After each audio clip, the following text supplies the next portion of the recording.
1997, a Comissão do Memorial do Ministério Público, aqui hoje a historiadora Maria Eunice, Brasil, né? Com o procurador Noel Nascimento, com o procurador Rui Barbosa, o Virgílio, e com também o procurador Rui Pinto.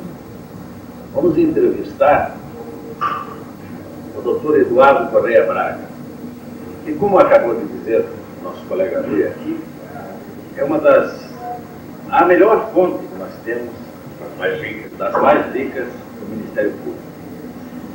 Isso compreende-se porque teve uma vida dedicada ao Ministério Público. Eu acho que ocupou os cargos mais preeminentes, foi presidente da Associação Paranaense de Ministérios Públicos, foi ilustre corretor geral do Ministério Público e tem um aspecto muito interessante na sua vida. O doutor Braga, talvez o procurador com mais facilidade a ir para o Tribunal Constitucional e que nunca quis para ficar no Ministério Público. E quão fácil seria, porque esse ilustre lateano de família tradicional no estado do Paraná teve até o seu primo, irmão, como governador do estado. Então, muita facilidade teria para ser, inclusive, promovido, aliás, perdão, jamais a palavra poderia ser, para tocar, para integrar o Poder Judiciário. Essa palavra foi muito triste. Essa me perdeu toda a existência, porque eu tinha até hoje o Ministério Público. Mas, queria dizer isso, quando promovido a procurador, me parece que no ano de 66, desde aquele tempo, de 1966, ele teve uma facilidade extraordinária para ocupar o que nunca quis deixar no Ministério Público. Então, vamos começar essa entrevista pelo nosso colega Rui Correia, Rui Barbosa Correia Filho. Eu gostaria, em primeiro lugar, de cumprimentar o ilustre procurador Eduardo Correia Braga pelos serviços que prestou à instituição, que todos são testemunhas desse serviço, inclusive eu. E gostaria que ele nos contasse como apareceu o Ministério Público na sua vida. Isto é, por que ele fez o concurso? Como é que foi a centelha que produziu todo esse incêndio de aborto pelo Ministério Público? Doutor Braga, por que o senhor escolheu o Ministério Público e como foi que o senhor resolveu prestar concurso? Eu ingressei no Ministério Público porque quando o guri, antes de vir para o ginásio, contrariando a lei, eu assisti um júri na minha cidade natal. Era uma promotora. Daí eu poder dizer que a maior falsidade, em razão da minha função, foi dizer que eu era contra a mulher no Ministério Público. Porque foi uma mulher que despertou em minha vocação para o Ministério Público. Uma promotora que agia com o objetivo como nunca vi um outro promotor fazer. Doutora Maria Alexandrina Ferreira Chaves, carioca, e como promotora da Terra Lapa. Deixou marca de sua inteligência para for passar por aquela cidade. Fui promotor porque quando entrei na faculdade, já sabia o que eu queria ser. Eu queria não me prove como agente, eu queria ser promotor de justiça, porque consegui. E nunca me afastei da função, como disse o doutor Carinha, por entender que se eu fizesse juiz, eu ia fazer concurso para juiz. Não vejo nenhum acréscimo para a magistratura, o quinto do Ministério Público. Advogado, sim, mas promotor e juiz tem os mesmos vícios. São funcionários públicos os dois. E como tal, eles agem com injeção de ânimo, o que não se diz com o advogado.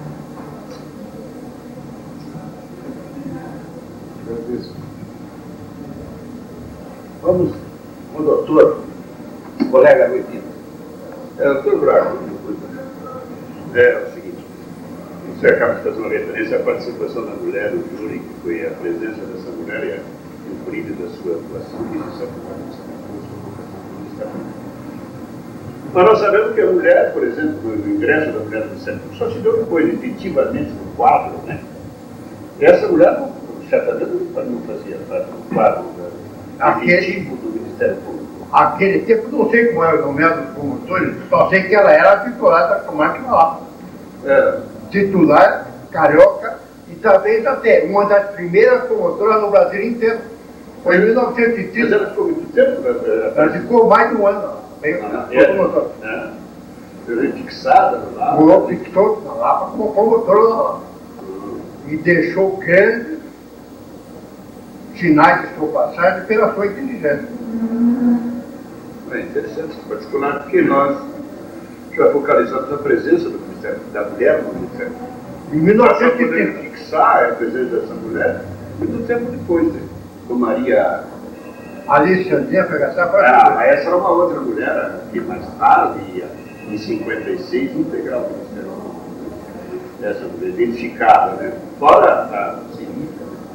A Cirita teria sido também uma das primeiras mulheres a integrarem. Mas no Brasil também tinha sido até a primeira promotora, não sei. Era cara para fazer direito. É que naquele tempo não havia essa efetividade, a garantia de permanência do quadro. Talvez tenha sido isso aí também. Interessante. O doutor Eduardo falou sobre essa mulher. Quem foi assistir um júri? Eu também, então, quando acadêmico, eu vi a atuação do doutor Eduardo Cunha Braga, o Eros Cardoso, que ainda foi no nosso júri, e me lembro que também incentivei com a atuação do doutor Braga, do doutor Eros Cardoso, eu também segui na carreira do Ministério Público. Não, atuações brilhantes. O senhor foi promotor titular do Tribunal do Júri? Foi titular. Eu, quando vim para Curitiba, eu vim para a promotoria do Júri. Muito tempo ficou na promotoria. Foi de 53 a 61. A 61. Não, foram vários anos. 8 anos, claro. E atuava sozinho? Sozinho. Só tinha um promotor. Na minha férias havia o doutor Gadowski ou então o doutor Aceto Munhoz. E a carga de processo era grande? Era grande. Quando eu vim para Curitiba, eu tive um trabalho no primeiro mês de 20 e tantos processos num mês. Entre júri popular e o júri da economia popular. O Secretaria também, o júri. Era o júri. Tu lembras daquele? Esse foi o Eros Cardoso, aquele caso da primeira mesmo? Esse não era, né? Não. Era militar, que mataram aquele delegado. Eu fiz todo o processo. O júri foi o doutor Eros. Eu estava numa comissão que tinha uma passada. Estava em Irati no dia do júri. Doutora Maria Eunice, nossa ilustre historiadora, hoje nós estamos aqui com a foto do doutor Marco Antônio Teixeira e do doutor Jair Cirino, que apresenta a associação, porque estão com compromisso, talvez se atrás chegue um pouco mais tarde. Mas então, doutora Maria Eunice. Doutor Braga, é prático começarmos pela formação do entrevistado. Poderíamos dar esse panorama de sua formação, palavras? Eu estudei lá para o Correio das Feiras, isso, tendo como professora a irmã Umbelina e a irmã Rita, duas feiras da congregação de São José. Posteriormente, estudei com o professor Levi, Saldanha, Na Lapa mesmo. na Lapa mesmo. Foi daí vim para o ginásio, internato, o ginásio do Paraíba, quando terminei o ginásio. Não, não era o internato na Paraíba, com o padre de Salesiano, também chamado Vicentino ou Lazarista. Não, era dele. Era internato. Depois disso. Depois que eu prendo no ginásio Paranaense, depois da faculdade de Direito, onde me formei em 1945. E o ingresso na carreira? Eu entrei, quando estudante, e fui nomeado adjunto de promotor do termodemográfico no 5º ano. E não saí mais do Ministério Público, daí fiz concurso e fui nomeado em 67 titular, da comarca de Pitanga. 1957. 67. 47. 47. Daí residindo lá e Né? Aí ele passou a morar em... Passei agora, claro, porque promotor não, na minha época, promotor não era promotor que morava em Curitiba, não morava nas comarcas. Posteriormente, que surgiu esse modismo, o doutor Rui morou no interior, eu morei no interior, você morava todo no interior. Hoje é que o promotor está fazendo carreira só na capital. E como é que era o Ministério Público de Quitanda nesse tempo? A atividade da justiça, para a gente ter uma impressão assim. Político. Lá, o homem tinha boa putaria, né? Só matava, ele não feriu. Né? O processo era dentro do homicídio. É homicídio. Mas só me fez algum júri lá em Quitanda? fiz, claro. E tinha quantos advogados tinha na comarca? Tinha, na comarca tinha uns 4 advogados, mas vinha de outros lugares. Residido Na comarca tinha 4. Ah, tinha 4 advogados. O dele ali, Geraldo Assunção, que foi meu contemporâneo, que eu guardei o nome. Ali, Geraldo Assunção, que depois foi para Mato Grosso, advogado. Aproveitando a sua Maria Luísa, naquele tempo existia concurso, concurso no caso. Não, tivemos que fazer concurso. Eu, tanto que como nomeado no mesmo concurso, eu, o doutor Atilo Loyola, o doutor Gava e o doutor Mauri Magalhães. Nós, inclusive, fomos falar com o secretário de Justiça, que era o Manuel Moura, e ele disse, se você tirar no mesmo lugar que tiver no concurso anterior, teremos nomeado. Porque naquele tempo podia nomear qualquer um. O último colocado podia ser nomeado. Hoje não, hoje é nomeado muito pouca. E o concurso, como é que era? Concurso de prova? Era mais, naquele tempo que trabalho forense. Trabalho. Posteriormente que foi tudo o concurso de prova. Trabalho forense que quer apresentar. Apresentaram o trabalho do Forense, trabalho forense. O senhor formou-se na Federal. Quando tinha, Já no meu tempo era Já, também. Eu sou criança. Então, Maria Quem era o procurador-geral? Quem seria o procurador-geral nessa época? Em 46. Fica lá. O meu procurador meu foi o doutor Brasil Pequeno Machado. Foi um grande defendia o Ministério Público. Como ele não era da carreira, mas defendeu o Ministério Público como se fosse membro da carreira. Era procurador-geral. Né? Ele falou no seu nome. Inclusive ele era muito ligado a quem me fez entrar no Ministério Público, o doutor Lauro José Lopes, que foi depois deputado federal e senador, E era mesmo presidente do Tribunal. E era promotor. Era procurador-geral.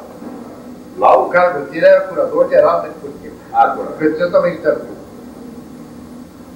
Que era ele, o doutor que aliam com o representante do Ministério Público. Ele, o doutor Moisés Oliveira e o doutor Laércio Munhoz. Grande segundo do Laércio Munhoz, que também olha. O Laércio Munhoz foi da cadeira, né? Foi da cadeira. Isso, ele foi promotor da cadeira. Depois ele foi, acho que a procuradora-geral, mas como advogado. Como advogado, não era mais advogado. Já tinha dividido isso.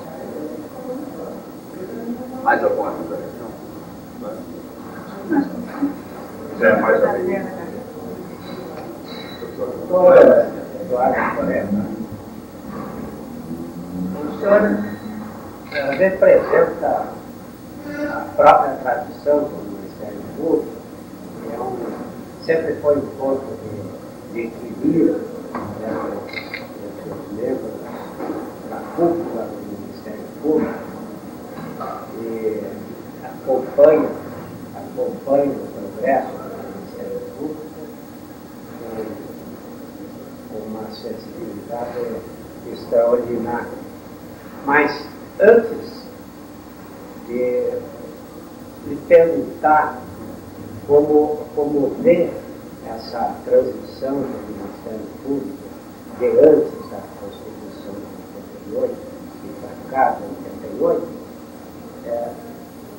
noto que está havendo a necessidade do senhor descrever a sua carreira no Ministério Público, como se deu, e inclusive é estranho, pelo menos para mim, se o senhor não acha ocupado também a Procuradoria-Geral de Justiça do Estado, mas gostaria que o senhor nos desse itinerário de toda a sua carreira, de marcas do Ministério, o que mais o impressionou no Ministério Público, porque como o senhor contribuiu tanto para o Ministério Público, como foi essa contribuição. Eu acho que nenhum governo teria a loucura de renovar o Procurador-Geral. Porque eu sempre, do Ministério Público, usei uma expressão que eu recebi de meu pai, como lição, e fui fiel a ela em toda a carreira. Isso eu citei, inclusive, quando, da posse de alguns promotores do Instituto, fui convidado pelo doutor Luiz Guimarães para saudá-lo. Eu citei a lição que eu recebi de meu pai para que ele também se fizesse e seguisse. Seja humilde perante os fracos e independente perante os poderosos. Inclusive, tive passagens de minha vida em que tive que assumir posições até extremadas em relação ao governo do Estado contra o próprio governador, que era meu primo, por entender que o Ministério Público estava acima das questões que ele teria que fossem discutidas pelo Ministério Público. Eu acho que o Ministério Público está num bom caminho e ele vem se realizando desde que nasceu até agora. Ele deve muito a homens que no passado lutaram pela sua afirmação, como, por exemplo, o doutor Laércio Nós, grande segundo que era, que deixou saudades de todo o Paraná, e principalmente aqueles que eu conheci. O doutor Lauro de Lopes, que depois foi também magistrado e presidente do Tribunal de Justiça, e o doutor Moisés de Oliveira, que, entre outras coisas que marcaram a sua vida, teve a infelicidade de perder um filho na selva amazônica, oficial de exército que era. Eu considero que o Ministério Público está caminhando e vai caminhar ainda para mais outros pontos, a fim de realizar aquilo que lhe cabe, que é a luta pela justiça. A luta pela justiça nunca acaba, há de sempre ser aperfeiçoada por aqueles que iniciam a caminhada dessa carreira. Por que não, nessa pergunta, por que não chegou a procurador? Muito bem. A gente sabe que seria o governador, eles não cortariam. Agora, na sua carreira teve, parece, a corregedoria. Foi uma ou duas? Foi corregido Uma vez. Uma vez só e chega. Substituiu. Uma vez tomaram parar com o procedimento.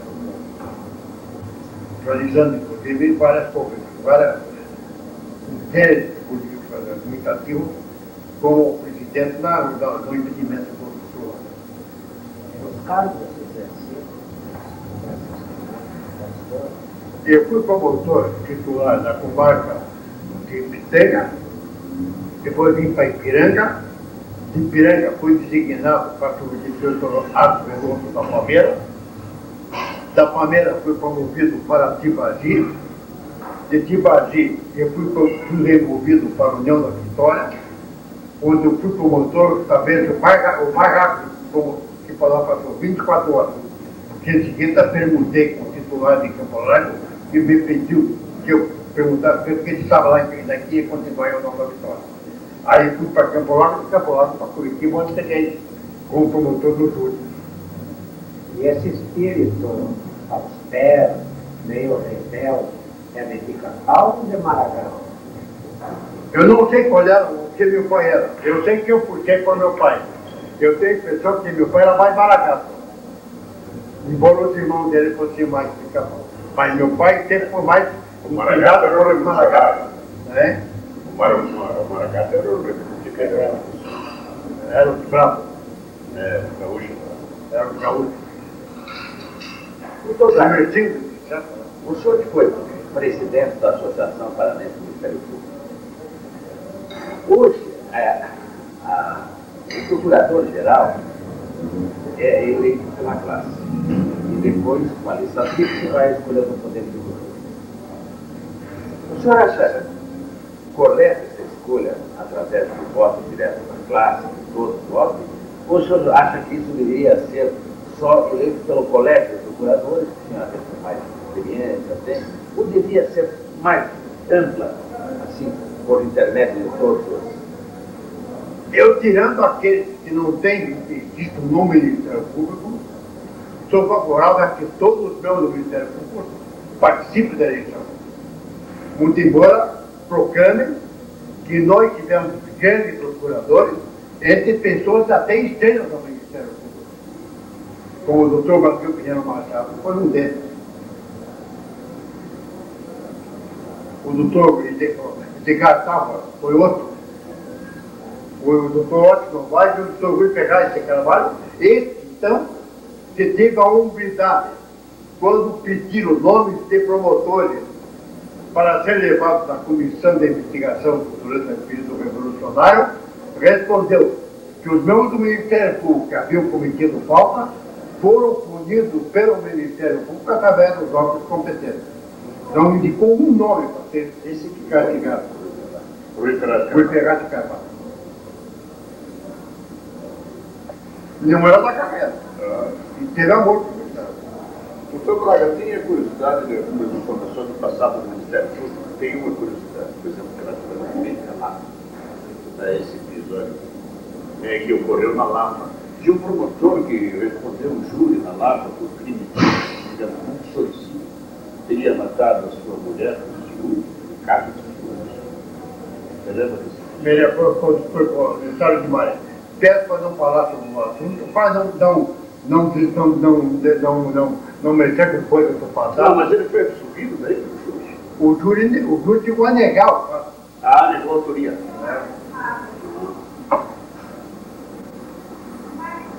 E, bom, mas atuando no júri tantas vezes, né? Ele era promotor. Ele não era promotor. Posteriormente que ele foi promotor. Ah, isso era antes de ser promotor. Ele foi antes de ser promotor. Não, foi me interessado como promotor. Não foi. Ele foi concurso promotor. O interesse era a respeito do Ministério Público, não é condição. Não era. Mas eu pergunto, por exemplo, uma pergunta muito importante para nós, para mim, é que tendo atuado tantas vezes no júri, fazendo tantos júris na capital, no interior, e numa presença tão destacada como a sua, pela sua atuação vibrante no júri, eu gostaria de saber algumas passagens curiosas no júri, algumas dificuldades e algumas passagens que possa contribuir para o meu aniversário forense. O meu aniversário forense, já que você publica sempre as anedotas, vale uma. Houve um réu aqui que, quando do primeiro júri, porque havia um auxiliar da acusação e havia o defensor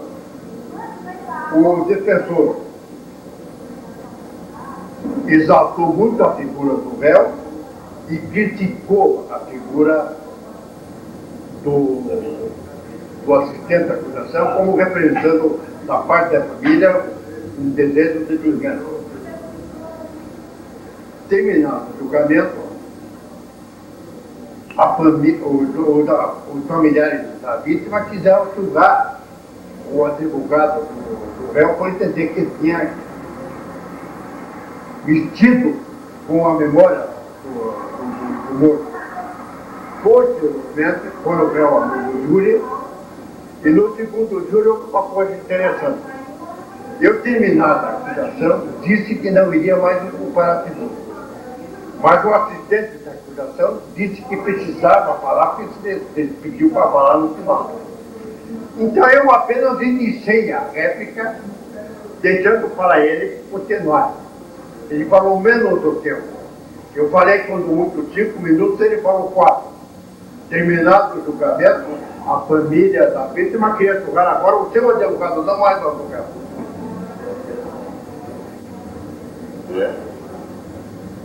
Com o Júlio Gordão. Aqui da capital? Mas ele manifestaram? É. No seu currículo pode constar também o fato de especialização no magistério. Quem? Magistério também. Mas Já está exercendo aí, né? não, já pedi para você estar Era processo. o processo da Vila Católica. Sou juiz penal. Não, foi o processo penal. Ah, muitos anos, né? Não, mais de 10 anos, bem mais de 10 anos. É. E descemos colegas, no mesmo período, mais aqueles que mais emocionaram, que tem mais alcance, que mais serviram ao Ministério Público, inclusive sabemos de alguns amigos já falecidos. Eu acho que, primeiramente, o Dr. Mário Faraco, eu considero, esse sim a bandeira do Ministério Público, não eu. Eu fui um cumpridor do meu dever, afinal, nós tínhamos que cumprir a minha obrigação. Sempre entendi e usei como norma de conduta o seguinte: eu não tenho o direito de retrasar o andamento do processo, porque tenho visto com tristeza muita gente fazendo. Acho que o promotor tem que fazer o seu pronunciamento dentro do prazo que a lei estabelece. Fora disso, ele não pode mais falar. Tanto que, quando eu assumi Curitiba, eu desenvolvi vários processos que um promotor interino que tinha sido nomeado a Curitiba, portador de neurose de guerra, retratado. Veio para mim que eu havia perdido o prazo, eu devolvi, então o promotor perdeu o prazo e não decidi apresentar razões. O doutor Salvador de Maio me elogiou pela atitude que eu tive. Meses depois, o castigo veio acabar. Eu pedi a retirada de razões do doutor Salvador, apresentando para o advogado. E ele veio, mas vai, agora que está vendo? Estou fazendo com você o que eu fiz comigo mesmo. Interessante. É? Não, mas ele pergunta de figuras de destaque do Ministério Público. Depois, Impressional. quem me questionou, o doutor Runhote, que questionou todo o Paraná. Quem conheceu o Paraná sabe que era um grande pergunta. O doutor Lauro Lopes, o doutor Moisés Oliveira, o doutor Mário Faraco, o doutor. Aqui que está lá com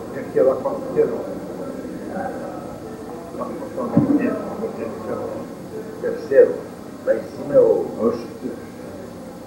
Aquele é. Abreu. Doutor Mané Margarida Abreu. Ele me ensinou já como advogado e depois como promotor. Aquele é o Arco Verde. O Acoveiro também foi uma figura também. O Acoveiro e o Mané Margarida Abreu, os dois foram grandes membros. Foram esses que mais. O senhor tem uma amizade muito grande com o doutor Loyola. Assim, O senhor era tinha até escritório. Que nós somos, inclusive, ingressamos junto ao Ministério Público e fizemos um curso da faculdade junto com um colega de turma. Depois nós que ficaram meio conhecidos. Não. Ele, depois que foi desembargador, se afastou de mim, porque sabe que eu sempre fui Ministério Público. Nós dois éramos contra mesmo do Ministério Público na carreira. Eu permaneci contra. Ele esqueceu do que fora. Eu não. Tanto que 2 vezes eu me recusei em querer o tribunal. Uma por doutor Leandro Camargo, que me disse que eu seria nomeado se eu entrasse na lista, e uma outra com outro procurador-geral, outro presidente do tribunal, que me disse a mesma coisa. Eu disse, eu não posso aceitar, porque quero ser promotor. Mas com a sua experiência, sua vivência no Tribunal do Ministério Público durante tantos anos, a respeito dessa atividade do Ministério Público, nós queríamos saber assim, a pressão que o Ministério Público podia sofrer na área política, com relação à atuação do promotor, notícias sobre como vivia o promotor atuava, e se a esse tempo havia muita pressão e interferência. Eu nunca sofri pressão. Mas a instituição em si. Eu nunca sofri pressão. Se colega meu sofreu porque quis sofrer. O promotor não é a lei que nos faz independentes. O homem que é pusilânime será pusilânime mesmo dentro da lei que ele tem garantia. Eu acho, quando eu entrei, não havia garantia alguma para o promotor. Mas ninguém me intrometeu na minha carreira porque eu não deixava. Doutor Braga, nós temos um episódio no Ministério Público que o senhor viveu, e que foi uma coisa que criou maldade. Então, foi com a nomeação de um promotor, que era promotor da Lapa, como procurador-geral. E isso, os procuradores, parece que houve uma... Foi difícil, até a reunião do Conselho Superior do Ministério Público, havia procuradoria e não ia nenhum membro. Lembra disso? Não vamos parar. O primeiro promotor nomeado procurador-geral foi o doutor Assis de Menor. Ele não era procurador. Posteriormente, o doutor Evandro Henrique falou nada.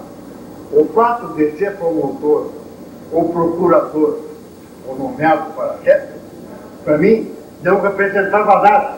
Como também não representava nada tentando a carreira do Ministério Público. O que representava é que a pessoa exercesse o cargo com independência, sem deixar que a política partidária influísse no exercício do seu cargo. E, infelizmente, a coisa ele deixava. Mas houve um problema. O senhor parece que contornou essa situação. Não, Você não queria se reunir? Não. O fato do Conselho não queria se reunir nunca houve. Porque, naquele tempo, exercia a função de procurador o doutor Ali Florencio Guimarães, que também lutou pela manutenção do promotor. Eu sempre achei que o promotor jamais deve fazer de suas questões pessoais luta em defesa de uma instituição. Ele deve lutar pela instituição, não por si. E sempre achei que o promotor, criado com cada dia, poderia exercer a função do procurador-geral. O doutor Assis foi um grande procurador-geral. Ele foi que lutou com todas as forças pela independência do Ministério Público. Posteriormente, querendo ser secretário da Justiça, nos quis novamente subordinar a Secretaria da Justiça. Não conseguiu porque a lei federal não permitia, em razão da lei orgânica nacional, de ter como promotor a independência. Aliás, a respeito do Ministério Público, posso dizer, um administrativista que aqui esteve, que perguntou um dos nossos colegas o que ele tinha que dizer sobre o promotor pertencer à magistratura ou ao executivo. Ele disse, em outro país, que pertence ao legislativo. O promotor, o que é necessário para o promotor é que ele seja independente dentro de todos os poderes. Infelizmente, a própria Constituição nos colocou nessa condição. O promotor não foi subordinado nem ao executivo, nem ao judiciário, nem ao legislativo. E há países em que o promotor está ligado ao legislativo, outro ao executivo, outro ao judiciário. O Rui Barbosa dizia que o promotor deveria pertencer ao quadro da magistratura, porque ele existia uma alta magistratura, expressão de Rui, não minha, alta magistratura. Mas havia, por exemplo, uma vontade de ir para a frente uma relação melhor com relação ao tipo de que se fez do que em relação ao Ivan Lins? Uma exposição foi maior? Não, eu acho que os dois tiveram exposição. Com relação aos dois. Eu, inclusive, quando presidente em exercício, porque não era o titular, não era o presidente titular, na ausência do titular, que era o doutor Assis Fabiano, eu disse ao então governador, meu parente de Braga, que o Ministério Público aceitaria qualquer membro como chefe, menos um que fosse promotor de justiça. E o Ney nomeou assim mesmo, com certa disposição. Tanto que, na ocasião, eu estava convocado para servir na procuradoria, desci na hora que o Assis foi nomeado, eu desci. Dois colegas meus, cujo nome não vou dar, me cumprimentaram pelo fato de eu deixar o cargo da procuradoria para assumir a minha promotoria, quando eles, 2 semanas depois, estavam nomeados e aceitavam a designação. Mas como é que foi resolvido o problema do Alcides? Quando o Alcides vinculou a Procuradoria-Geral à Secretaria de Justiça, que ela estaria retornada. Como esse problema foi resolvido? Esse problema não pode ser resolvido porque Ele não chegou a ser condenado por ele não chegou a ser nomeado por Mas a perdeu ele não ficou vinculada? Não ficou, não. Ah, não ficou. Não, porque a lei orgânica nacional estabelecia o Ministério Público como independente. Ele seria subordinado ao Ministério Público novamente a tudo isso aí. Mas não mais encontrava estável na lei, maior que a lei orgânica nacional. Mas ele também conseguiu uma aposentadoria proporcional? Não, ele conseguiu que os promotores que tivessem terminado o tempo de serviço pudessem se aposentar Com 15 anos. com o tempo de serviço que já tinham realizado. E mais tarde, eles iriam galgando todas as vantagens como se estivesse na carreira, embora tivesse exercendo a democracia.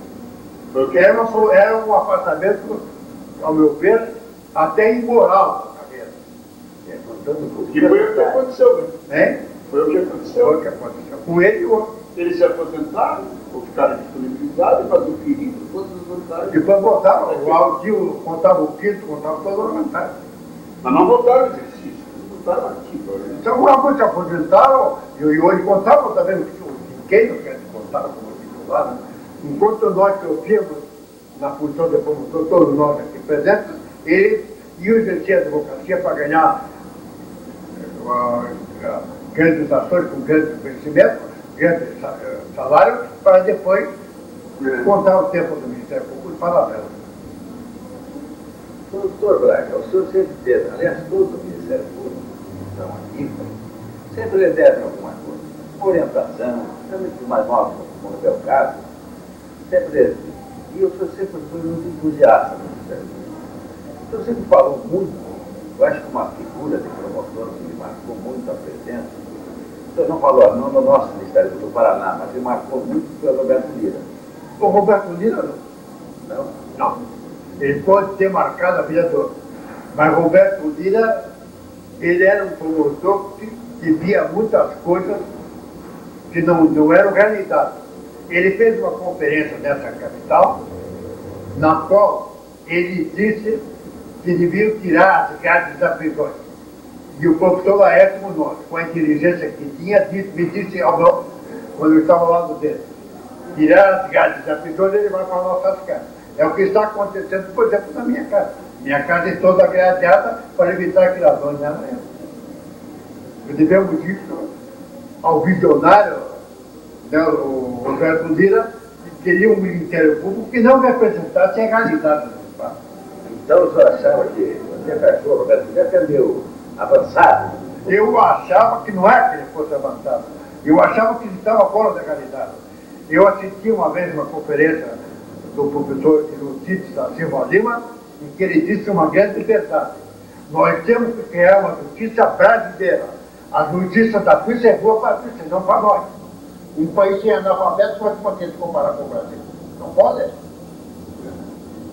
Havia até quem disse que Roberto Lira, por exemplo, é o primeiro Roberto Lira, aquele que o Tribunal do Júri, que entrou no júri, o homem de todas as convenções, imbatível no júri, uma figura, né, imbatível. E aquele outro que depois pedia para tirar as grades das prisões, então quem dissesse que ele gostava muito do Roberto Lira, mas gostava muito do Roberto Lira, o primeiro Roberto Lira. Ele era admirador do primeiro Roberto Lira. Eu não fui admirador dele, nunca por entender que ele não era muito fiel no seu pronunciamento.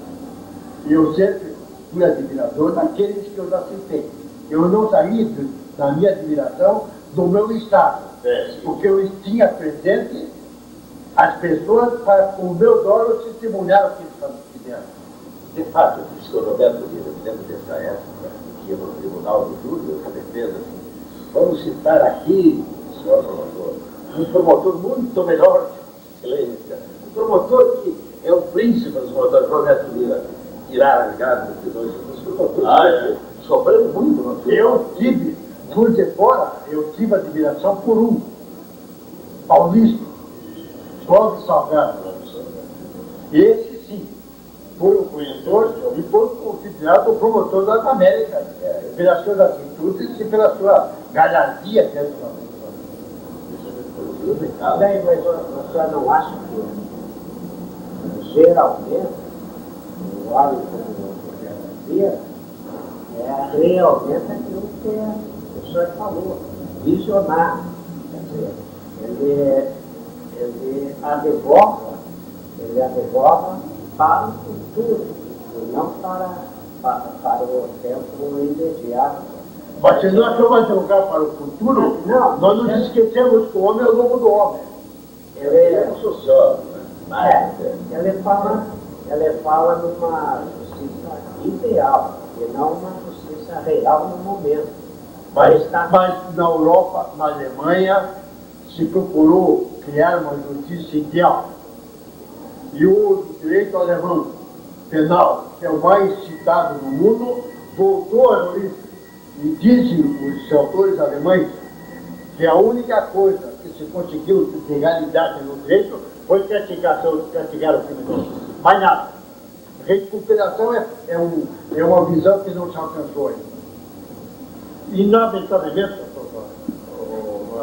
nós temos que ter uma realidade. E a legislação não pode ser só para o futuro, tem que ser também para o presente. Está vendo? Nós não podemos legislar pensando unicamente no futuro. Temos que legislar também pensando no presente. E o presente nos apresenta o homem mais do que nunca, realizando aquilo que o homem já afirmava. O homem é o lobo do homem. O homem hoje em dia é extremamente ganancioso. Como nós vamos tirar do homem o seu egoísmo e a sua ganância de mando, não sei. Isso pode se conseguir concorrendo o tempo. Mas a legislação não pode antecipar ter uma legislação de um homem bom. Do homem não é clonagem. Inventaram a clonagem, eles vão só reproduzir agora o elemento.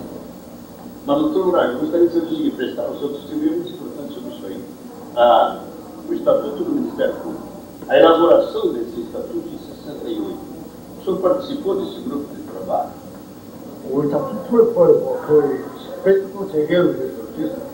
Nós só tomamos conhecimento dele depois de elaborado. Mas então quem elaborou isso? O doutor Alcides Munhoz. É ele, pessoal? É ele. Mas não passou isso, deve ter passado pelo processo. Foi passou pela Assembleia. Vai primeiro? Foi votado como lei. O conselho só O tomou Ministério Público não sabia. Não. Mas o Ministério Público teve. Pelo menos eu não tive conhecimento. Não, teve presente o Ministério Público do ato que o governador Paulo Pimentel sancionou. E aí estava falando. Eu estou lá, porque a lei criava, estava em instituição um organismo para ter. Mas não tinha uma fotografia com os membros todos da comissão encarregada da elaboração? Não, eu não liguei, não houve comissão que elaborava. Vamos aproveitar que agora chegou o nosso presidente da associação, o doutor Jair Santos, que estava aí se atrasou me deu motivo. Passou o doutor Jair Santos para fazer uma pergunta, uma coisa, já que o doutor Braga nem foi apresentando a nossa presidente. Doutor Braga, ao tempo em que o senhor estava no exercício da presidência, havia um relacionamento harmônico com o Procurador-Geral de Justiça na época? Como é que era a relação, a associação e a administração superior do Ministério Público? Eu acho que sempre havia certa relação.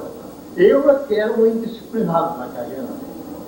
Eu, muitas vezes, cheguei a dizer, inclusive, a procuradores titulares do Procurador de Justiça, que ele voltasse a ser no exercício da função, ou que ele fora antes de assumir a função. Mas a desarmonia a ponto de uma briga, propriamente dita, nunca houve. Houve desentendimento. O senhor era procurador como foi? Presidente ou era promotor? Eu era procurador. Mas desentendimento dos abusos seriam ocasionais? Você viu a pela indisciplina. Professor Eduardo Coelho, eu gostei dessa parte do homem, do homem e tal, mas me parece que uma grande parte dos homens não são os lobos. Os lobos seriam aqueles mais poderosos, como por exemplo, os célebres da noite, do Congresso, ou nós, o doutor Larinho Branco, gostaria de saber, então, do senhor, se esses deveriam e devem ir para as grades, em primeiro lugar, e não ficarem gastando aquilo que rola nas escolas públicas, porque causam a maior miséria ao povo, aos jovens que hoje são excluídos da sociedade. Eu vou usar, para responder a você, inicialmente o próprio Cristo, que disse que é mais fácil passar um camelo por uma agulha do que o rico ter o reino do céu. Essas pessoas são aquelas que se apegam aos bens materiais e que querem usar o público para enriquecer. Esses indivíduos deveriam perder a questão pública e ir para a cadeia. Nós interrompemos ali, o presidente estava falando. O Eduardo Braga, por muito tempo, foi aqui na capital, e nós sabemos que o senhor travou um memorado de dados com alguns advogados. Eu, há pouco tempo, conversando com o doutor René Ariel Costa, ele me afirmara que os maiores embates do outro, também o doutor Gerô, junto com o Beira Neto, o Bote, eu queria que o senhor falasse alguma coisa dessa sua atuação no mundo, desse embate com advogados, algum aspecto interessante para trazer aqui ao registro.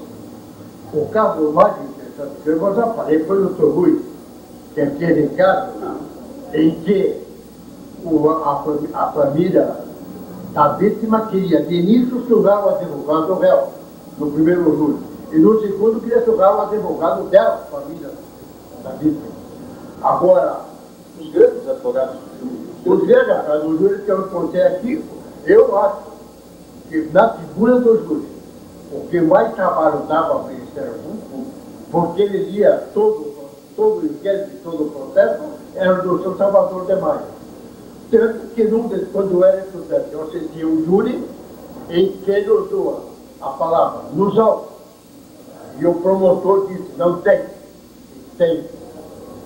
Quando eu falo alto, eu me refiro, inclusive, ao inquérito policial. E lá no inquérito policial, você vai contar para o que eu estou dizendo. A Bíblia estava lá no inquérito policial. Se manterou toda a acusação. Esse foi o maior advogado com quem eu achei que está bem a condenação. Mas não era um tribuno, ele era um bom orador. O Salvador era um bom orador. Porque o Beira Neto tinha uma muito superior. Bom, o Beira Neto, e eloquência. o Beira Neto, uma vez, o Beira Neto, inclusive, num júri uma vez, eu usei as expressões justificativa e dirimento. Ele disse que deu uma risada. Eu digo, o senhor, como civilista, não conhece. Mas perguntasse a seu pai que ele lhe ensinaria. Que justificativa é quando não afirma. Dirimento é quando não se pune a pessoa que cometeu um fato. Por exemplo, o dirimento, o doente mental. Justificativa a legítima defesa. Mas eu pergunto assim, complementando essa pergunta do projeto, e dos promotores, conhecendo o Ministério Público, o senhor conhecendo, exercendo por tanto tempo de cargo de cúpula, de chefia da instituição, quais os promotores que realmente destacaram no jurídico? Quando estudante, eu já citei. O Laércio, o Paulo Lopes e o José de Oliveira.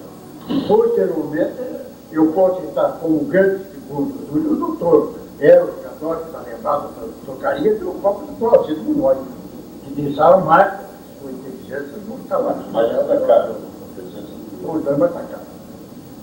engraçado sobre falar sobre o Beira Neto, o Salvador Salvador. O Beira Neto, inclusive, ele jogava, mesmo com o professor do Estêncio, ele até o comunista, até ser comunista, ele naquele tempo, todo estudante era de esquerda, ele jogava, mas ele mesmo, eu assisti, levar assim uma aula, uma veemente com o professor Laércio Munhoz, que era professor de direito penal, porque ele se metia com todos. Ele era um civilista, mas ele metia o direito penal. Ele ficava na plateia meio que debochando, querendo provocar, para ele querendo está com os alunos, ele fazia muito isso. Agora, eu não acho. Não, mas ele não é. Uma coisa é o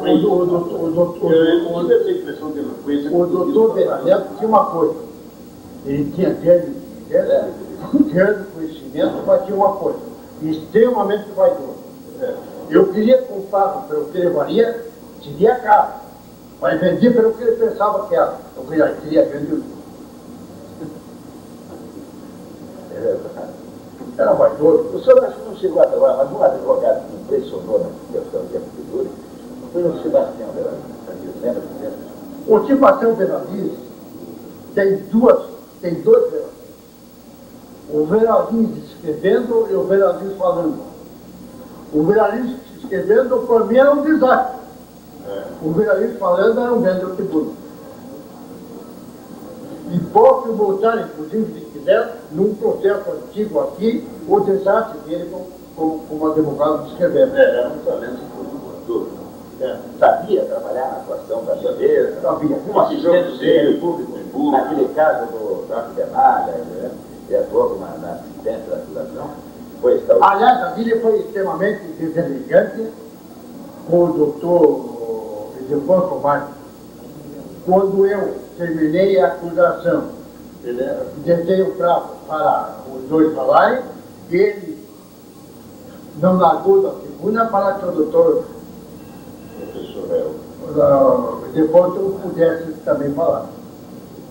Mas qual foi o júri mais difícil, professor? Que o senhor considera mais raro, que realmente fez? Aqui tem um famoso, outro processo aqui famoso, no fórum antigo da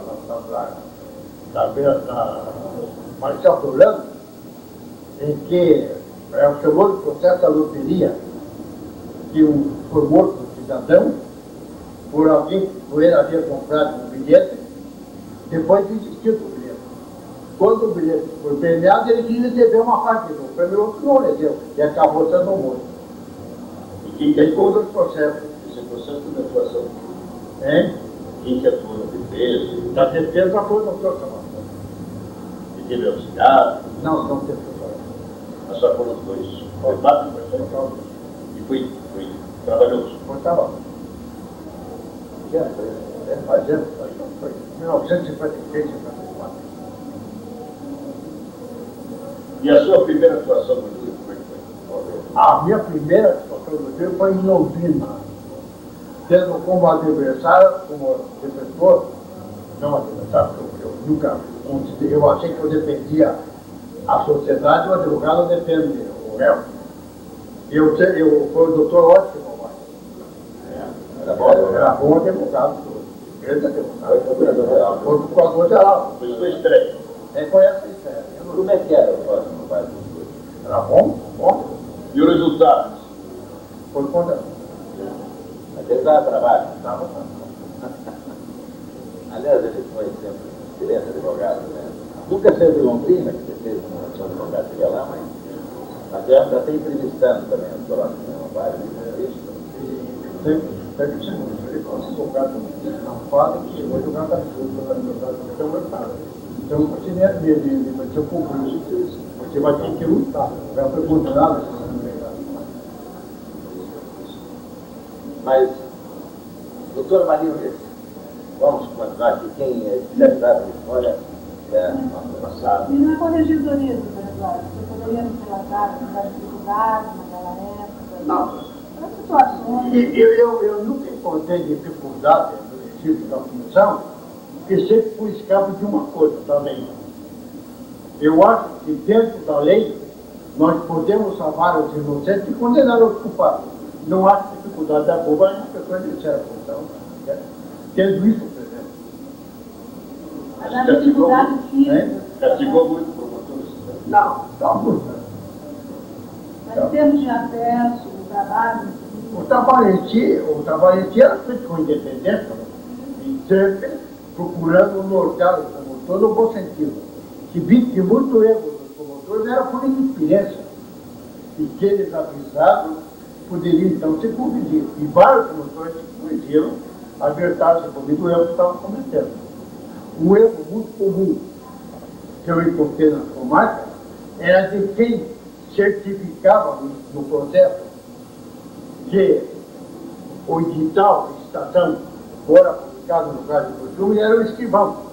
Quando isso, de acordo com a lei, é matéria cabe ao oficial de justiça, que é o encarregado da licitação. Isso corrigiu em várias comarcas, como eu estou ali fazendo, hoje parece que já faz. Também havia, quando o Ministério da Guerra, uma maneira de publicar o edital que eu sempre achei errado. Até que o professor Alencar, que era civilista, requereu uma das cópias e conseguiu anular uma citação.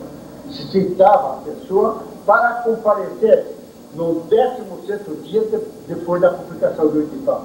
O réu não tem que fazer cálculo algum. Ele tem que saber qual é o dia que ele tem que comparecer e não contar 15 dias para isso. Eu acredito que fazer essa conta. E foi começar, não é o caso. Doutor Braga, eu consegui na associação, depois na conversa, contato, sempre eu ia falar do seu nome.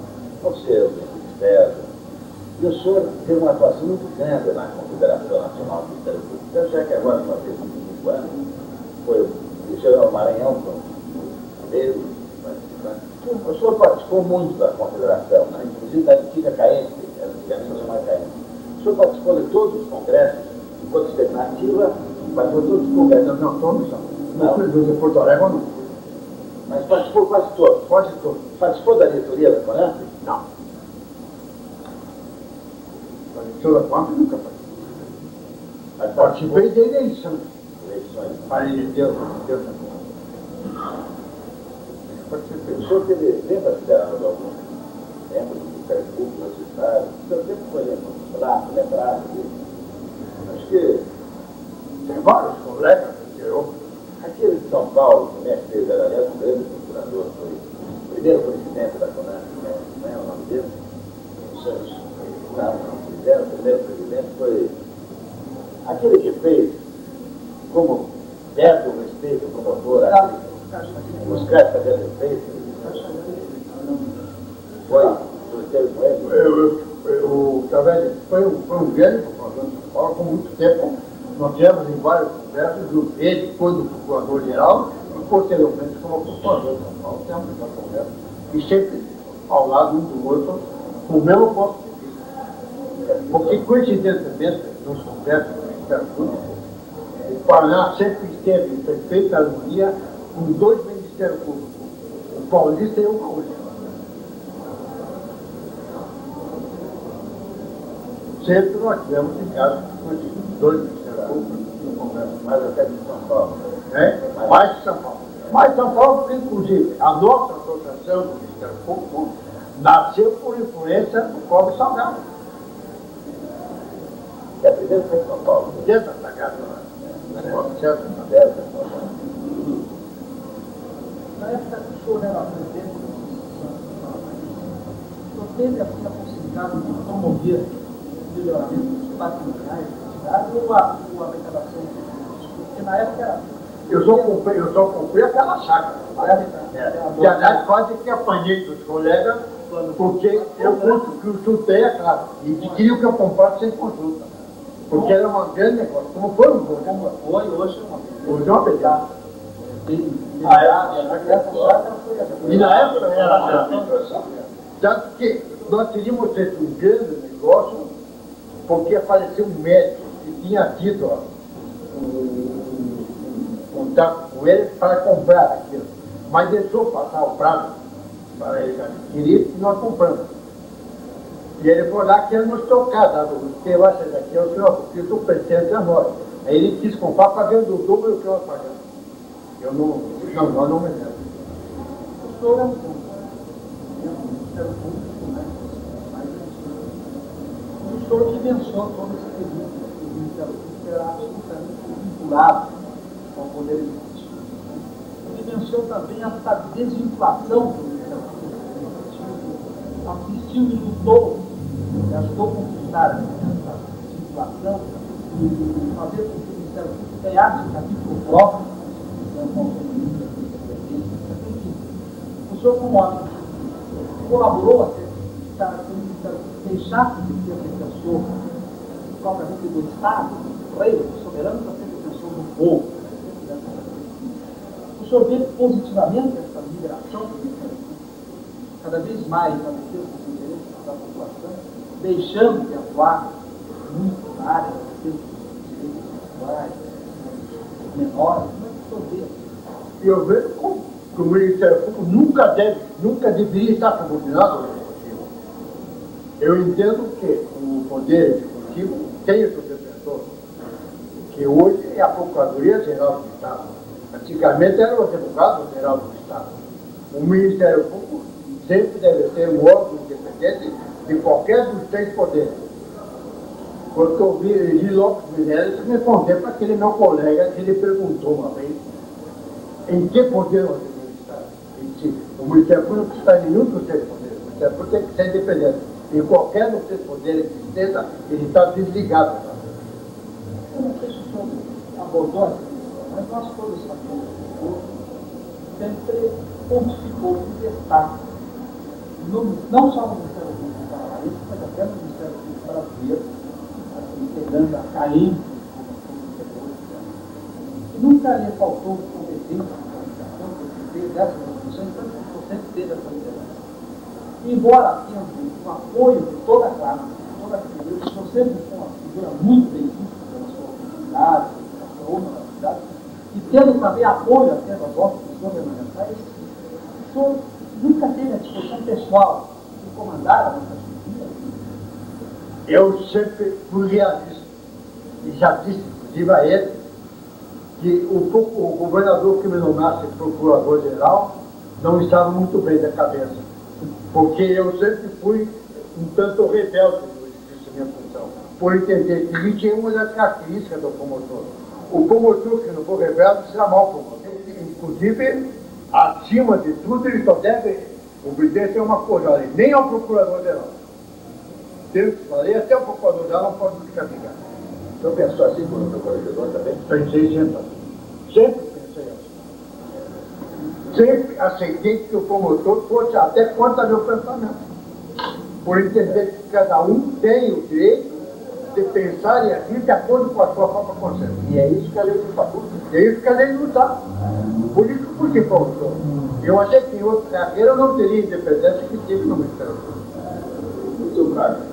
Nós sabemos que para a função de você ampliou muito a sua área de atuação do Ministério Público, que passou a desempenhar outro tipo de atividade também que transpôs aquela esfera tradicional da atuação do Ministério Público, de investigação criminal. Sabemos que o senhor é um homem cívico, toda a sua carreira de penal, processo penal, na atuação principal do tem alguns velhos promotores que às vezes são rebeldes ainda, não aceitam muito a atuação do Ministério Público, que vai muito além daquela função tradicional dele na área criminal. Acha que o Ministério Público está descurando da sua obrigação fundamental, que é aquela de se ter a ação penal, reprimir o crime e tal, nesse combate que o Ministério Público tem território. Que transposto isso está muito longe. Como o senhor vê hoje esse quadro? E realmente isso está ocorrendo há motivo de bicha daqueles tradicionais promotores, velhos promotores, que têm razão em dizer que a Ministério devia ser mais ação penal e não preferir deixar essa tarefa social para outros lados. Ou realmente acha que o Ministério tem que ampliar mais a sua parte de atuação? Eu acho que o promotor público, pela sua natureza, deve ser um órgão de equilíbrio dentro da sociedade.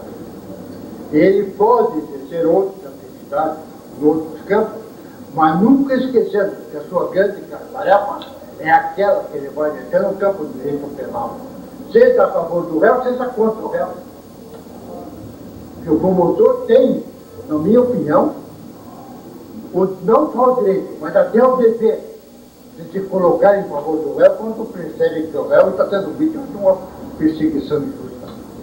Que o promotor deve procurar condenar os culpados e inocentar os inocentes. De outra maneira, eu não vejo grandeza na função. É verdade, né? Eu acho que esse aspecto hoje que você está defendendo, o promotor sempre atuou, né? Na defesa também do direito. Por isso que, às vezes, nós somos um Ministério Público igual. Nós temos dilemas da situação. Agora, o 41 hoje é lei. Aparelhado essa tarefa tão grande que hoje está. Hoje tem que ser aparelhado ainda. Tem que ser. Vai nós pouco. É como o colega aqui disse, ele citou o governo Godila por uma sociedade ideal. Essa sociedade ideal, ninguém conseguiu, ninguém vai conseguir. O homem sempre terá as suas imperfeições. E isso ele vai corrigir através do seu próprio erro. Mas ele, cada um por si. E hoje, mais do que nunca, parece que o homem se esqueceu de que ele deve estar ligado às coisas superiores, às coisas que deixam o campo material para outro campo. E ele já tem unicamente para o campo material. Ele virou realmente uma espécie de fuso, que com uma função tão ampla que ele tem para atuando. Porque a Búzia é tudo. E a Búzia, eu reclamo que ele descuida também da sua função fundamental. Eu acho que não desculpa. Eu acho que as conquistas que o Ministério Público tiver, desde que ele não esqueça a sua principal função, que é agir contra o crime, o promotor tem legitimidade para agir em outros campos. Porque ele tem a independência que outras funções não dão. O promotor pode e deve se colocar contra o Estado quando o Estado merece a crítica do promotor. Porque é um órgão que o povo pode confiar pela sua independência. Pela sua independência. Que o povo pode contar com ele, porque esse órgão independente. É isso mesmo, é um órgão que se pode contar. Doutor Noel Nascimento. Pelo que se presume, pelo que se conclui de toda essa lista, é que o senhor realmente representa um elo muito grande, de muita importância no Ministério Público, entre aqueles mais conservadores e os mais progressistas. Como frisei há pouco, o senhor representa mesmo todo o equilíbrio do Ministério Público.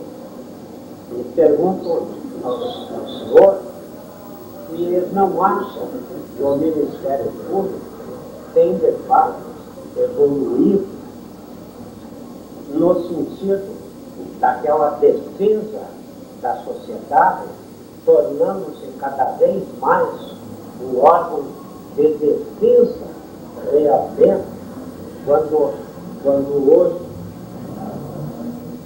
defende, inclusive, a ecologia, defende a fauna, defende a flora, se cada vez mais o Ministério Público não está se tornando um órgão de defesa da sociedade, do homem, da pessoa humana, e que é uma instituição fadada a ser realmente uma instituição de defesa, como já disse, do homem e da sociedade. Eu sempre achei que o promotor, em qualquer função que ele exerce, ele é um órgão de defesa. Quando o promotor age contra o criminoso, ele está agindo em favor da sociedade, em defesa da própria sociedade, inclusive para corrigir esse promotor. E para isso, o promotor tem que, em cima de tudo, ser justo. E o que é a justiça? A justiça podemos definir, como alguém já definiu, como a vontade de Deus posta em ação.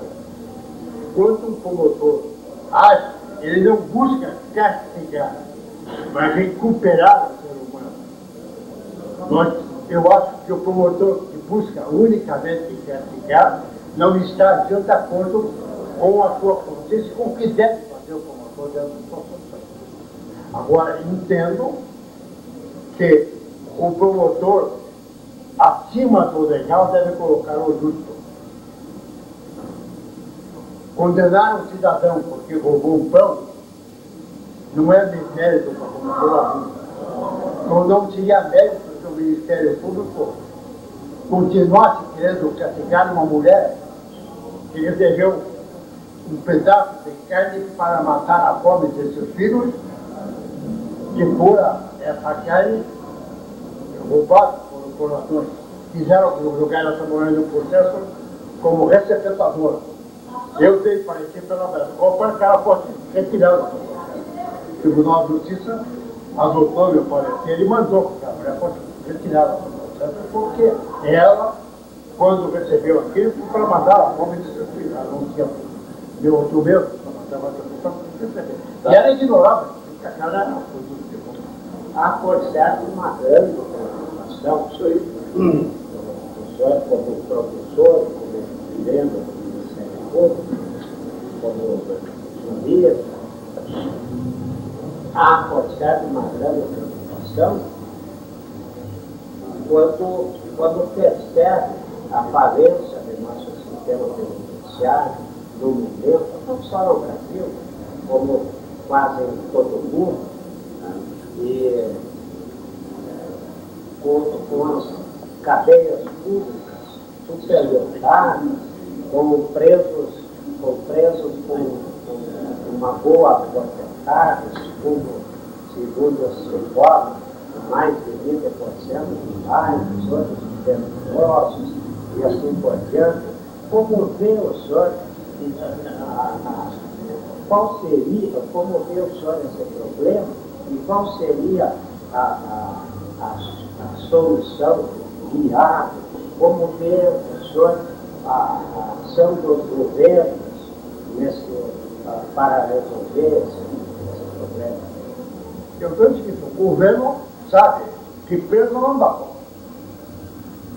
Acontece o seguinte, no Paraná, por exemplo, a última penitenciária construída foi seu Ripa, da penitenciária de Piraquara. De lá para cá não tivemos mais nenhuma construção de penitenciária no estado. E mais ainda, eu acho que, e vejo com tristeza, que o Estado não está olhando para um problema que o Paraná foi o primeiro Estado a cuidar, e hoje não cuida mais, o problema do menor.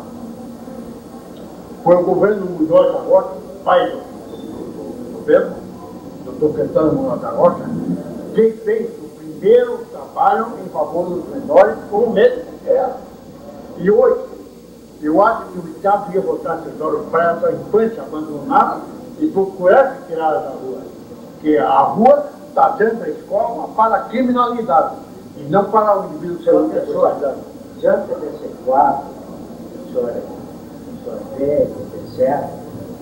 Não seria melhor realmente tirar as graves do penitenciário e partir para penas alternativas e deixar as graves apenas para os mais perigosos? Eu acho que a pena alternativa é uma grande conquista. Agora, a penitenciária, o gás deveria ficar unicamente para o criminoso perigoso. Esse sim.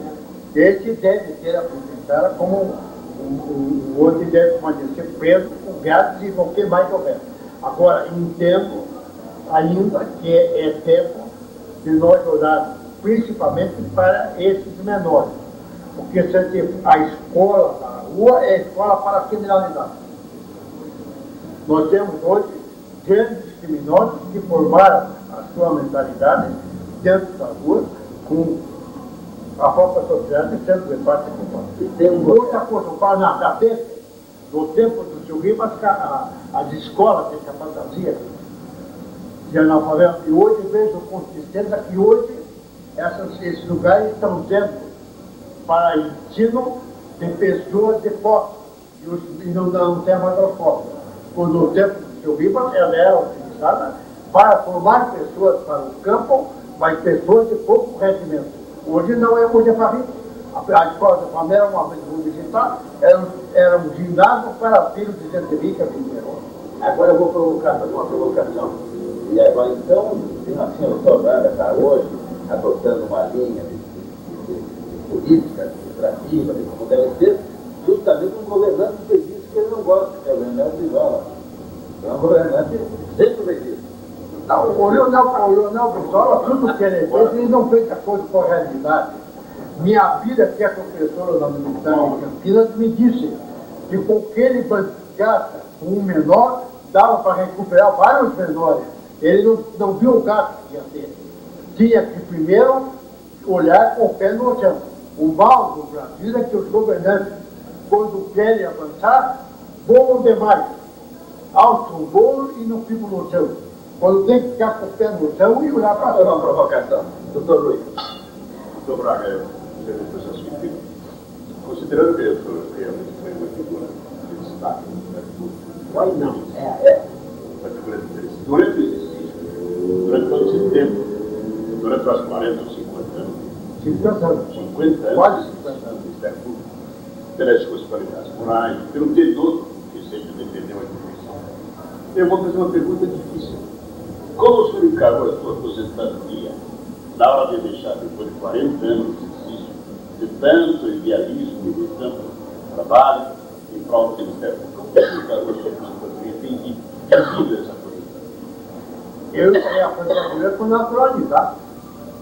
Eu achei que eu já havia feito a minha parte. Agora que havia os mais moços realizar aquilo que eu acho que deve ser realizado. Eu continuo sonhando, como sempre sonhei. Sempre fui daqueles que sempre achavam que acima da lei deve estar a justiça. E a lei é um instrumento para chegar ao justo. Mas a busca que nós sempre devemos ter é do justo. Às vezes esquecemos até a lei. Sou contra o magistrado, inclusive do Supremo, que ao julgar diz, é injusto, mas é lei. Não, ele tem que dizer que é injusto e não aplicar a lei. Isso eu fiz lendo aquele livro Julgamento de Nuremberg. Ali ele mostra que o nazismo tomou conta da Alemanha pela escravização dos filhos ao legal. Se ele tivesse se insurgido contra aquela lei e mostrado que era injusta aquela lei, eles teriam alcançado. A doutrina do Lanskelsen, que é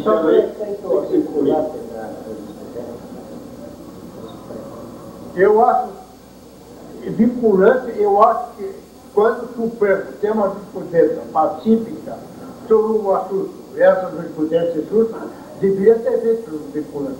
Porque eu acho um absurdo o Supremo julgar de uma maneira e ser no Supremo aquilo pacífico e os demais tribunais julgarem das diferentes. É uma insubordinação ao algomático. Acho que daquilo que for injusto no Supremo, nós devemos mostrar que o Supremo agiu erradamente. Mostrar o erro, porque o fato de ser injusto no Supremo não quer dizer que ele não tenha condições de erro. Dentro dessa pergunta do Rafael, na reforma do Poder Judiciário, você pretende instituir um Conselho Nacional de Justiça, que é o que se chama de controle externo do Poder Judiciário. O senhor é favorável ao controle da atividade do Poder Judiciário, mas não pode ficar a Quem criou essa figura do controle externo foi o próprio juiz, tendo uma subordinação dos demais poderes a ele e ele querendo ser o dono da verdade, única e exclusivamente, e mais ninguém. Basta ser juiz para ser justo, não é isso que importa. Então eles é que criaram a necessidade do organismo que fiscaliza também. Eu acho que ninguém exerce uma função sem fiscalização. O próprio poder executivo deve ser fiscalizado. Nós, promotores, devemos ser fiscalizados. Não vejo razão para a magistratura também não ser fiscalizada. Por ela ou por obra externa. Se o magistrado tivesse a independência necessária para ele mesmo julgar o seu semelhante, vai lá. Mas eles querem criar um corpo acima dos demais, sem subordinação alguma, isso também não vamos fazer. Não há poder maior do que o poder do justo. Eu sou por até embasamento da sua liderança, sempre em conversa, por muitas vezes integrou o Conselho Superior do Ministério Público. Ora como representante, ora como eleito pela classe, ora como eleito pelo colégio. Nós sabemos que o Conselho Superior do Ministério Público é uma organização constituída de forma mista. Tem integrantes da administração superior do Ministério Público, que é o Procurador-Geral, que é o Procurador, todos eleitos pelo colégio, os procuradores que são eleitos pela classe. Alguns estados estão alterando as suas leis orgânicas, seus regulamentos internos, para que todos os integrantes do Conselho Superior sejam eleitos pela classe.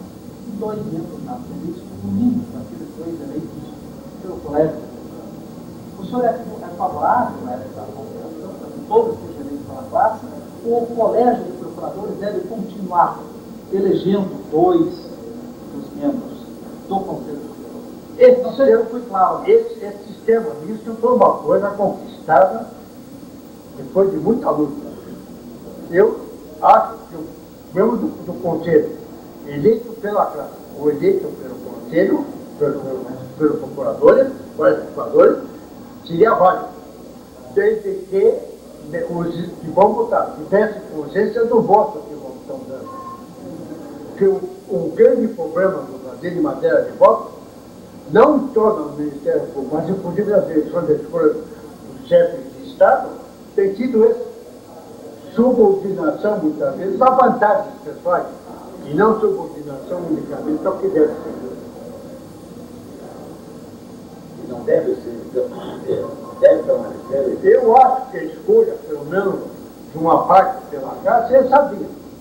Porque a Caixa está manifestando a sua posição.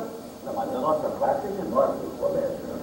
Sim, aí está certo. Eu acho que a parte deve ser uma parte que se escolheu pela Ministério Público em geral. Doutor Braga, nessa entrevista, que como o senhor viu, é mais que um bate-papo, uma roda, uma conversa entre amigos. Nós sempre deixamos as últimas conversas de uma gravação para o entrevistado para falar o que tem dentro, assim, qualquer indagação que queira falar, de algum aspecto que se deixou de localizar aqui, o que queira dizer. Então, se o senhor quiser, encerrar. Eu vejo aqui colegas que estão em exercício e colegas que nem estão, como eu, aposentados. Eu entendo que os que estão em exercício devem continuar exercendo a função com a independência necessária, buscando unicamente a realização da justiça. Entendo também que sou chamado aqui devido à velhice do meu amigo Carias e do Rui Pinto e a juventude do Noel. A velhice dos dois que teimam em pensar nas coisas do passado. A pasta do Noel, às vezes, chega a se exagerar nos seus entendimentos, mas ele busca olhar unicamente para o futuro. E o futuro do Ministério Público é alcançar cada vez mais outras posições. Não deve o promotor ficar satisfeito com o que já alcançou. Deve buscar novas tarefas para servir em favor da sociedade. Porque sempre haverá um campo de justiça em que o Ministério Público poderá vir em defesa da sociedade.